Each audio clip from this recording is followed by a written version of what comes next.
Start कर रहे हैं कंपोनेंट्स। हमने इससे पहले फोल्डर स्ट्रक्चर समझ लिया था कि हमारे पास रिएक्ट की एप्लीकेशन वीट के थ्रू किस तरीके से इंस्टॉल होती है, और हमने फोल्डर्स कौन से हैं जिनमें हमने काम करना है, और कौन सी फाइल्स हैं जिसको हमने एडिट नहीं करना, और कौन सी हैं जो डिलीट कर दोगे तो कोई भी मसला नहीं है। ठीक है, तो हमने फोल्डर स्ट्रक्चर समझ लिया था और हमने बात की थी कि भैया आपने index dot C S S और app dot C S S, आपके पास दो सी एस एस की फाइल्स हैं जिसके अंदर आप सी एस एस कर सकते हैं, और ऐप डॉट जेएसएक्स की फाइल है जिसमें हम यहाँ पे फिलहाल के लिए काम कर रहे थे, और आपने यहाँ रिटर्न के अंदर एक खाली टैग जो है आपके पास उसके अंदर आपने काम किया था। ठीक है, आज हम कर रहे हैं कि भाई कंपोनेंट्स क्या होते हैं। हमने पढ़ा था कि भाई रिएक्ट आपके पास कंपोनेंट बेस्ड आर्किटेक्चर फॉलो करता है, तो कंपोनेंट्स हम यहाँ पे बनाते हैं, और कंपोनेंट्स को जब आपने बना लिया तो साथ में जोड़ेंगे तो आपके पास एक वेबसाइट बन जाएगी। हम उन्हीं कंपोनेंट्स की बात करें कि भाई कंपोनेंट्स होता क्या है और कंपोनेंट्स हम क्यों इस्तेमाल करते हैं। तो कंपोनेंट्स हम क्यों इस्तेमाल करते हैं, तो भी आपके पास रीयूजेबिलिटी बढ़ जाती है, यानी एक लाइन एक जो कोड है आपके पास नेम बार का, वो आपको दोबारा नहीं लिखना पड़े और आप उसको बार बार इस्तेमाल कर सकें सिर्फ एक वर्ड के साथ। ठीक है, दूसरा तब इस्तेमाल करेंगे जब आपके पास लाइन ऑफ कोड ज़्यादा हो जाएगा, यानी आपके पास जब लाइन ऑफ कोड स्लाइडर अगर आप ऐड कर रहे हैं और स्लाइडर का लाइन ऑफ कोड आपके पास ज़्यादा है, तो आप उसको एक अलग से फाइल में रख देंगे तो वो आपका एक कंपोनेंट बन जाएगा। कंपोनेंट होते हमारे पास दो टाइप के हैं, एक होते हैं फंक्शन बेस्ड कंपोनेंट और एक होते हैं class based component. Function based और क्लास बेस्ड कंपोनेंट हमारे पास जो है वो दोनों आपके पास इस्तेमाल होते थे पहले, और अब हमारे पास सिर्फ एक होता है और वो होता है फंक्शन बेस्ड कंपोनेंट। ठीक है, फंक्शन बेस्ड कंपोनेंट क्या है, क्लास बेस्ड कंपोनेंट क्या है। हमारे पास जो है रिएक्ट में दो दो तरह के कंपोनेंट से हमने बात की कि भाई ये क्लास है आपके पास जी। तो क्लास बेस्ड हमारे पास कंपोनेंट होते हैं, ठीक है, और एक होते हैं हमारे पास फंक्शन बेस्ड कंपोनेंट। ठीक है, फंक्शन और क्लास बेस्ड कंपोनेंट आपके पास क्या है। हमारे पास जब रिएक्ट था शुरू में तो हमारे पास क्लास बेस्ड कंपोनेंट थे जो हमारे पास थे स्टेटफुल। अब स्टेटफुल और स्टेटलेस क्या होता है, हम बात करें स्टेटफुल हमारे पास वो ऐसे चीज़ें जिसमें आपके पास रन टाइम पे चेंजेस हो सकें वो स्टेटफुल होती है। ठीक है, यानी कि वेबसाइट चल रही हो और वेबसाइट डिप्लॉयमेंट के बाद या वेबसाइट एक दफ़ा लोड हो गई उसके बाद लोड होने के बाद आप उसके अंदर चेंजेस कर सको वो स्टेटफुल होती है। यानी कि वो आपको प्रॉपर्टीज ऐसी दे जिसकी वजह से आप ऑन टाइम लोड होने के बाद आप चेंजेस कर सको, वो स्टेटफुल है। फंक्शन कंपोनेंट्स हमारे पास जो थे वो स्टेट लेस थे। स्टेटलेस का कंपोनेंट्स का मतलब ये है कि भाई ये आपके पास वेबसाइट होने के बाद आपको कोई ऐसी प्रॉपर्टी नहीं देते जिसकी वजह से आप इसमें चेंजेस कर सको। ठीक है, तो दो तरह के कंपोनेंट होते हैं, एक क्लास बेस्ड कंपोनेंट, एक फंक्शन बेस्ड कंपोनेंट। अब जब स्टेटफुल कंपोनेंट्स थे तो हम फंक्शन बेस्ड कंपोनेंट क्यों इस्तेमाल करें, क्लास बेस्ड क्यों नहीं करें। उसकी वजह ये है कि रिएक्ट ने 16 वर्जन के बाद आपके पास हुक्स को इंट्रोड्यूस करवाया। हुक्स को इंट्रोड्यूस करवाया मतलब कि आपके हुक्स के थ्रू हम फंक्शन बेस्ड कंपोनेंट को स्टेटफुल वाली प्रॉपर्टीज दे सकते हैं, यानी कि आपके पास जो डायनामिक चेंजेस थी ना, एक होती है स्टैटिक और एक होती है डायनामिक। तो क्लास बेस्ड कंपोनेंट आपके पास डायनामिक थे और फंक्शन बेस्ड कंपोनेंट आपके पास स्टैटिक थे। रिएक्ट ने 16 वर्जन के बाद जब हुक्स को इंट्रोड्यूस करवाया तो आपके पास जो है वो क्लास बेस्ड कंपोनेंट हम इस्तेमाल नहीं करते, अब फंक्शन बेस्ड कंपोनेंट आपका डायनामिक हो गए। जब डायनामिक फंक्शन बेस्ड कंपोनेंट हो गए तो हमने क्लास बेस्ड फंक्शन को छोड़ दिया, कंपोनेंट्स को छोड़ दिया। वो इस वजह से क्योंकि क्लास बेस्ड का आपके पास जो बॉयलर प्लेट थी वो ज़्यादा थी। ठीक है, हम फंक्शन बेस्ड कंपोनेंट इस्तेमाल करें और फिर फंक्शन बेस्ड कंपोनेंट क्या हो गए, स्टेट फुल हो गए हुक्स के मदद से। ठीक है, तो हम फंक्शन बेस्ड कंपोनेंट इस्तेमाल करें। लाइन ऑफ कोड थोड़ा सा आपने समझना होगा, थोड़ा समझना ही है। ठीक है, क्योंकि हम आगे जाके एक्सटेंशन का इस्तेमाल करेंगे तो आपको याद करने की जरूरत नहीं होगी। अच्छा, कंपोनेंट्स बनते कैसे हैं, आपने हमेशा कंपोनेंट का एक फोल्डर बनाना है। कंपोनेंट का फोल्डर बना लिया। वैसे जो आपके पास ऐप डॉट जेएसएक्स है ये खुद भी एक कंपोनेंट है। हम यहाँ पे सारी फाइल जो हम बना रहे हैं वो आपके पास एक कंपोनेंट है। ठीक है, और कंपोनेंट को ही हम पेज कंसीडर कर रहे होंगे लेकिन वो होगा एक्चुअल में कंपोनेंट आपके पास। ठीक है, कंपोनेंट हमारे पास है। यहाँ पे हम कंपोनेंट के अंदर सबसे पहले हम अपना यहाँ पे एक कंपोनेंट बना रहे हैं जो मैं कह रहा हूँ भाई नैव बार कंपोनेंट। अब कंपोनेंट हमने इससे पहले फाइल बनाई थी, ठीक है, ऐप डॉट जेएसएक्स की, उसके अंदर हमने एक लैंडिंग पेज बनाया था। उसी लैंडिंग पेज को हम ब्रेक कर रहे हैं मल्टीपल कंपोनेंट्स में ताकि हम रीयूजेबिलिटी बढ़ा सकें और कंपोनेंट समझ सके कंपोनेंट होता क्या है। ठीक है, तो नेटवर्क कंपोनेंट हमने यहाँ पे बना दिया है। हमेशा जब आप फाइल बनाओगे तो आपने ये काम करना है कि कंपोनेंट फाइल का नाम आपने हमेशा कैपिटल से स्टार्ट करना है।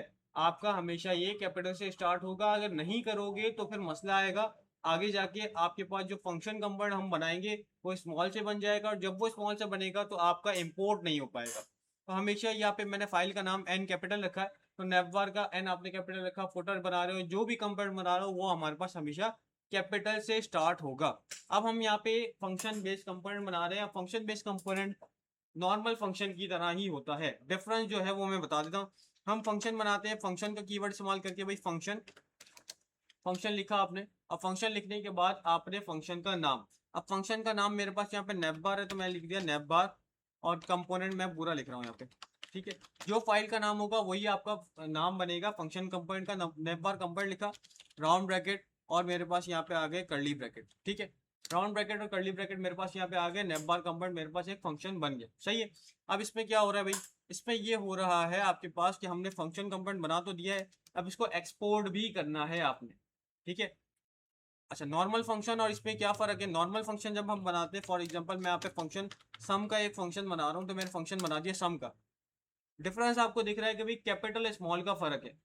फंक्शन बेस्ड कंपोनेंट का नाम हमेशा कैपिटल से होगा, और नॉर्मल जो जावास्क्रिप्ट का फंक्शन है वो हमेशा स्मॉल से होगा, सही है। तो ये आपके पास डिफरेंस है इसमें। फिर हमारे पास एक और डिफरेंस जो इसमें है वो ये है कि आपके पास जो नॉर्मल जावास्क्रिप्ट का फंक्शन है वो आपके पास वैल्यू रिटर्न करता है। हो सकता है वो नल रिटर्न कर दे या जीरो रिटर्न कर दे, या जो भी वैल्यू होगी जिसका आप आगे जाके इस्तेमाल करोगे। तो ये हमारे पास जावास्क्रिप्ट का फंक्शन है,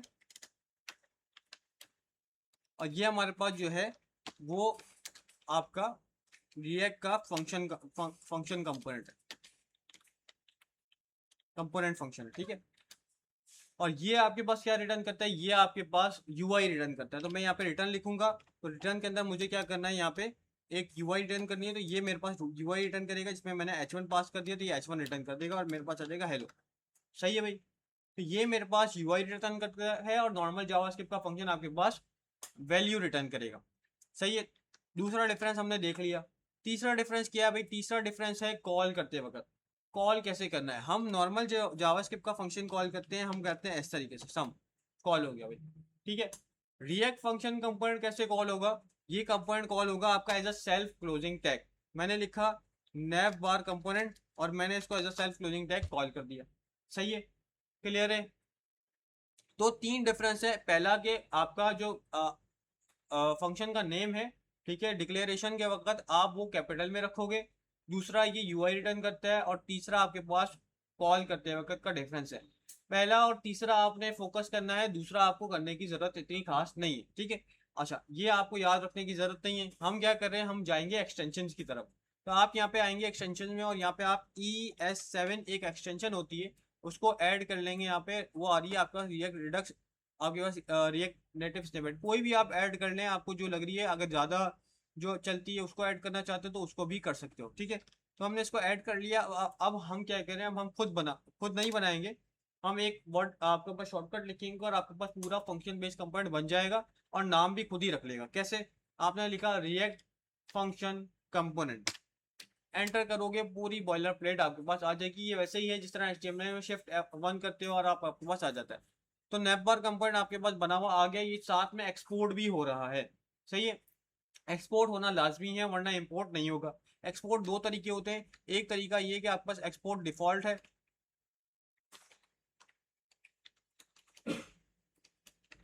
हमने इसको यहाँ से हटा के आप इसको बाद में भी एक्सपोर्ट कर सकते हैं, जिसमें आपके पास नेवबार कंपोनेंट ऐसे आ जाएगा, सही है। तो दो तरीके हैं, एक तरीका ये कि आपके पास डायरेक्ट एक्सपोर्ट हो जाए ऊपर, एक तरीका ये कि बाद में एक्सपोर्ट हो जाए, ठीक है। दोनों तरीके हैं इसमें, ठीक है, कोई मसला नहीं है। आप पहले एक्सपोर्ट कर दो, बाद में एक्सपोर्ट कर दो। तो ये आ गया, आपको यहाँ पे दिख रहा है डिव मिल रहा है। ये डिव का काम ये है कि इस डिव के अंदर आप अपना जो भी काम करना चाहते हो वो यहाँ पे आप कर लोगे, ठीक है। तो हमने नैवबार कंपोनेंट बनाया, हम अपने पेज को ब्रेक कर रहे हैं इसमें कंपोनेंट्स में। तो ये मेरे पास नैव है, नैव बार पूरी हेडिंग आ रही है, मैं नैव बार का पूरा नैव उठा रहा हूँ, और नैव बार कंपोनेंट में मैंने यहाँ पे लाके रख दिया। तो ये नैव बार कंपोनेंट मेरे पास बन गया। अगला क्या है मेरे पास? अगला यूआई में मेरे पास है हीरो सेक्शन। तो मैं यहाँ पे एक और कंपोनेंट बना रहा हूँ, file hero section .jsx, enter किया, और मेरे पास यहाँ पे मैंने कर दिया RFC, रिएक्ट फंक्शन कंपोनेंट, ठीक है। इसके अंदर भी मैं यहाँ पे अपना कोड उठाऊंगा हीरो का, और मैं यहाँ से कट करके अपने कंपोनेंट में जाके पेस्ट कर दूंगा। तो यहाँ पे मैंने इसको पेस्ट कर दिया। फिर हमारे पास यहाँ पे एक और है हमारे पास फिर, ठीक है, फीचर्स। अब मैंने आपको बता दिया भाई कंपोनेंट कब बनाना है, ये तो हम प्रैक्टिस के लिए बना रहे हैं। कंपोनेंट आप तब बनाओगे जब आपके पास लाइन ऑफ कोड ज्यादा हो जाएगा और आपके पास रियूजेबिलिटी आपको चाहिए होगी। सर नैवबार रियूजेबल हो सकता है, फुटर रियूजेबल हो सकता है, ये फीचर्स और हेडर ये सब हमारे पास रियूजेबल नहीं होते, आपने एक ही दफा लगाना है तो हम इसको एक ही दफा लगा देंगे। लेकिन अभी जो कर रहे हैं वो समझने के लिए कर रहे हैं, ब्रेक कर रहे हैं इसको कंपोनेंट आर्किटेक्चर में, ठीक है। तो हमारे पास क्या था, आपके पास अगला था हमारे पास f.jsx में फीचर्स। तो फीचर्स का एक कंपोनेंट हमारे पास बन जाएगा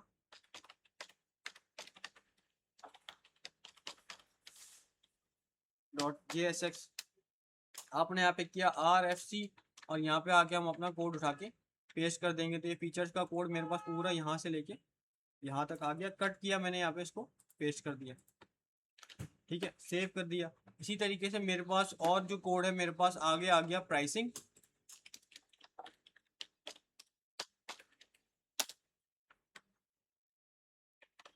और प्राइसिंग का कोड मैंने उठा के यहाँ से कट किया और यहाँ पे प्राइसिंग का कोड मैंने यहाँ पे आके RFC किया और पेस्ट कर दिया यहाँ पे, ठीक है। इसी तरीके से मेरे पास फुटर है, तो फुटर का भी एक मैं यहाँ पे कंपोनेंट बना रहा हूँ। तो footer.jsx और हम यहाँ पे आके अपना फुटर का कोड पेस्ट कर देंगे। Ctrl+X किया, फुटर आके यहाँ पे मैंने RFC किया और यहाँ पे आके मैंने पेस्ट कर दिया। सही है भाई। तो फुटर कंपोनेंट पेस्ट कर दिया मैंने। अपने लैंडिंग पेज को, सिंगल पेज को मैंने मल्टीपल कंपोनेंट्स में ब्रेक कर दिया। अब उनको दोबारा मिला के मैंने अपना एक लैंडिंग पेज दोबारा तैयार करना है। अगर आप यहाँ पे यूआई पे चेक करें तो आपको कुछ नजर नहीं आ रहा, ठीक है। हम आएंगे दोबारा अपने app.jsx के अंदर और अब हम अपना कंपोनेंट कॉल करना स्टार्ट करेंगे। कंपोनेंट कैसे कॉल करते हैं, आपने यहाँ पे लगाया नैवबार, NAV नैवबार कंपोनेंट। हमारे पास सजेशन आ रहा है, हमने बात की सेल्फ क्लोजिंग टैग होगा और जैसा लिखा है वैसे ही कॉल होगा। नैवबार कंपोनेंट आपने स्लैश लगा के इसको क्लोज कर दिया, सेल्फ क्लोजिंग टैग है। जब इसको ओपनिंग क्लोजिंग बनाना होगा तब मैं आपको बताऊंगा। अभी हम स्टार्ट में तो हम इसको as a self closing tag इस्तेमाल करें। फिर हम आ गए हीरो सेक्शन के ऊपर, तो मैंने हीरो के नाम से एक बनाया था हीरो सेक्शन, ठीक है। फिर मेरे पास फीचर्स का सेक्शन था। तो अगर आप यहाँ पे चेक करो तो आपको यहाँ पे नजर आ रहा है कि भाई नैवबार और हीरो सेक्शन मेरे पास आ गया। इसी तरीके से मैं यहाँ पे एक और ऐड कर रहा हूँ, आपके पास आ गया दूसरा फीचर्स का। तो फीचर्स कंपोनेंट लिखा मैंने यहाँ पे और यहाँ पे ऐड कर दिया। फिर फीचर्स भी आ गया मेरे पास यहाँ पे। इसी तरीके से आगे हम जाएंगे प्राइसिंग की तरफ। तो प्राइसिंग आ गया, प्राइसिंग भी ऐड हो गया। फिर आगे आपके पास फुटर है, तो फुटर हम यहाँ पे एक और ऐड कर देते हैं फुटर। तो फुटर भी हमने ऐड कर दिया, सही है। अब फुटर जब ऐड कर दिया तो फुटर भी आ गया हमारे पास। अब एक चीज ये ध्यान रखनी है हमने कि भाई हम जब फाइल का नाम बना रहे हैं तो वही नाम आपका कंपोनेंट का भी बनेगा। तो फाइल के नाम में हम यहाँ कहीं पे मैंने कंपोनेंट लगाया, कहीं पे नहीं लगाया। अब ये नहीं करना, हमने हमने सारी फाइल्स तकरीबन सिमिलर रखनी है। अगर कंपोनेंट का कीवर्ड अगर आप जोड़ रहे हो तो सब में जोड़ो, ठीक है। अच्छा ये लगा भी क्यों रहे हैं भाई, ये लगाना लाजमी इसलिए लाजमी नहीं है, लेकिन इसलिए लगा रहे हैं क्योंकि आगे जब हम बूटस्ट्रैप या फिर मटेरियल यूआई या कोई और आपके पास यूआई लाइब्रेरी इस्तेमाल करेंगे तो हो सकता है आप नैवबार लगा रहे हो अपना लेकिन कॉल हो जाए उसका। ये ऐसा ही है जैसे बूटस्ट्रैप में आप अपनी क्लासेस जब लगाते हो तो वो ओवरराइड हो जाती है दूसरी क्लासेस से, ठीक है। बूटस्ट्रैप की भी अपनी क्लास है, आप भी अपनी वही सेम क्लास इस्तेमाल कर रहे हो तो आपके पास मसला आ जाएगा, कॉन्फ्लिक्ट आएगा और बूटस्ट्रैप अपनी चलाएगा, ठीक है।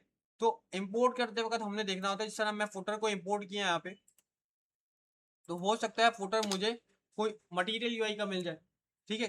तो आपने चेक करना है ये फुटर आ कहाँ से रहा है। अगर आप कंपोनेंट का कीवर्ड या ऐसा कोई कीवर्ड जो यूनिक बना दे इसको हमारे लिए, तो अगर आप नहीं करते तो आप क्या करें, आप जब इंपोर्ट करें कंट्रोल स्पेस बार करके इंपोर्ट करें तो आप यहाँ पे चेक करें ./component/footer आ रहा है, यानी कि ये मेरे अपने फोल्डर से उठ के आ रहा है। हम इसको एंटर कर देंगे। कभी कभार ये होता है आपके पास कि इंपोर्ट नहीं होता, मतलब कि जो सारे मैंने इंपोर्ट किए हैं ये इंपोर्ट नहीं हो रहे, ठीक है, किसी वजह से। अब वो वजह क्या होती है, वजह ये होती है कि आपने इंपोर्ट तो किया हुआ है लेकिन आपका फाइल VS कोड आपकी फाइल को रीड नहीं कर पा रहा, यानी इसको फंक्शन नहीं मिल रहा। तो हम क्या करेंगे, हम एक दफा अपना कंपोनेंट खोल लेंगे, जिस तरह नैवबार कंपोनेंट आके खोल लिया, VS कोड आपके फाइल को रीड कर लेगा, तब आप दोबारा आके इंपोर्ट करेंगे तो इंपोर्ट यहाँ पे हो जाएगा। इंपोर्ट करने का तरीका क्या है, आप एंड में आए और एंड में आके यहाँ पे कंट्रोल और स्पेस बार यहाँ पे प्रेस कर दें तो इंपोर्ट आपको सजेशन आ जाएगा, ठीक है। फिर अगर तो ये भी नहीं आ रहा तो फिर नहीं आ रहा तो आपको मालूम है आपकी फाइल किधर है और आपका कंपोनेंट कहाँ से आ रहा है, फिर आप खुद ही इंपोर्ट करेंगे। कैसे इंपोर्ट लिखा हमने यहाँ पे, तो क्या करना है, मैंने हीरो सेक्शन करना है तो मैंने लिखा हीरो सेक्शन। अभी सजेशन आ रहा है, हम सजेशन के ऊपर नहीं जा रहे हैं, हीरो सेक्शन।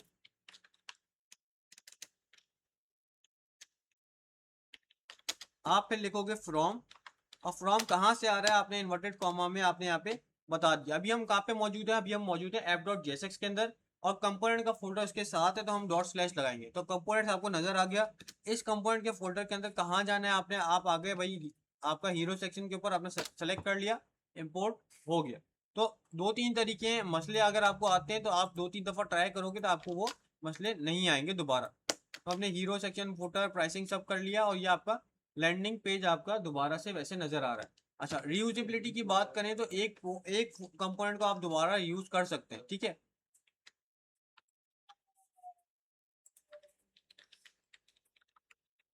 अब प्राइसिंग कंपोनेंट मैंने दोबारा पेश किया तो दो दो दफा आ रहा है।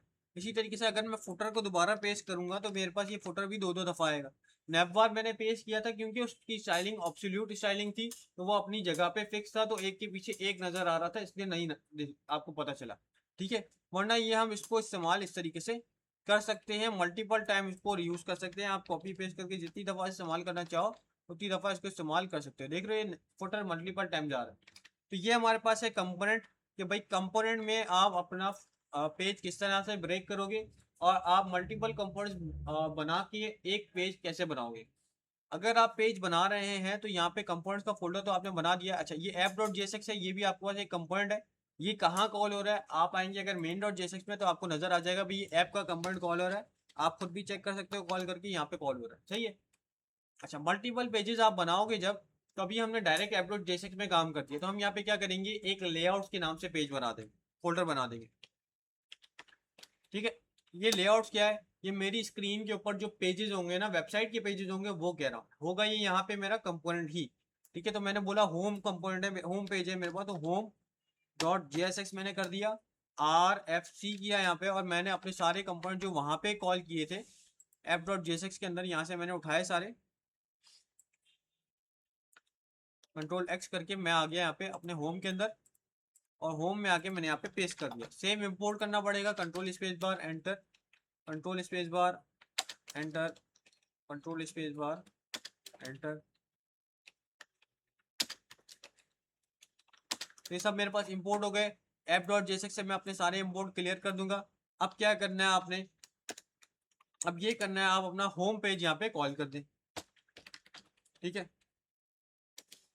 क्योंकि आप मल्टीपल पेजेस बना रहे होगे तो आपने टेस्ट कैसे करना है कि आपने एक पेज तो बना लिया, ठीक है। आप दूसरा पेज बनाओगे तो इसी तरीके से, जिस तरह आपने बोला अबाउट का पेज है मेरे पास, अबाउट स्लैश ये अबाउट का पेज आपने कॉल कर दिया, तो आप क्या करोगे, इसको कमेंट करके चेक कर सकते हो भाई अबाउट में क्या नजर आ रहा है, सही है। अभी हमारे पास कुछ भी नहीं है तो कुछ नहीं नजर आ रहा, होम का पेज आ गया। इसी तरीके से आप मल्टीपल पेजेस को एक एक करके कॉल करके देख सकते हो, सही है। ये मेरे पास एक दोबारा मैंने होम कॉल कर दिया, दोबारा पेज आ गया, सही है ना।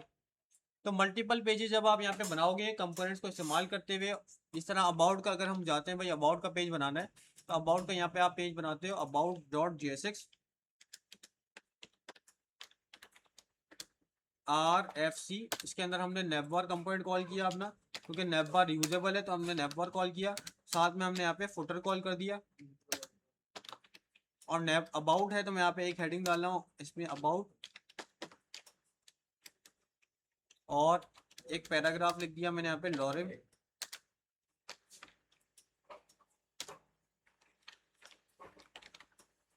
ठीक है। और इस अबाउट को हम app.jsx में कॉल कर देंगे। होम का मैंने कमेंट कर दिया, तो अब आप चेक कर सकते हो कि भाई मेरे पास एक यहाँ पे आ गया जिसमें नेवबार आ रहा है, फिर मेरे पास यहाँ पे अब इसको हाइट विथ दे दी है, तो आप अपने हिसाब से फिर जब काम कर रहे हैं तो फिर अपने हिसाब से करेंगे थोड़ा सा कि भाई इसको सेट करने के लिए, ठीक है। तो इसको हम अगर स्टाइल दे दें, फिलहाल के लिए दे रहा हूँ मैं यहाँ से,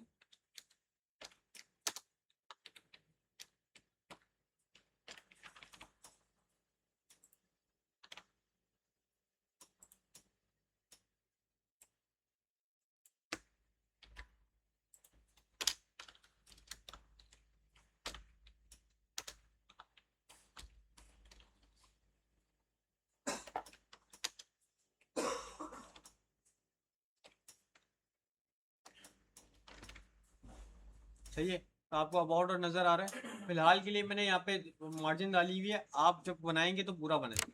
ये हमारे पास कंपोनेंट है, मल्टीपल कंपोनेंट्स आप इस तरीके से बनाओगे और मल्टीपल पेजेस भी अब आप बना लोगे। अभी फिलहाल आपका ये लिंक नहीं काम करेगा। आपने ये करना है कि आपने मल्टीपल पेजेस बनाने हैं इस तरीके से, और एक एक करके अनकमेंट करके आप इसको चला के चेक कर लोगे। सही है।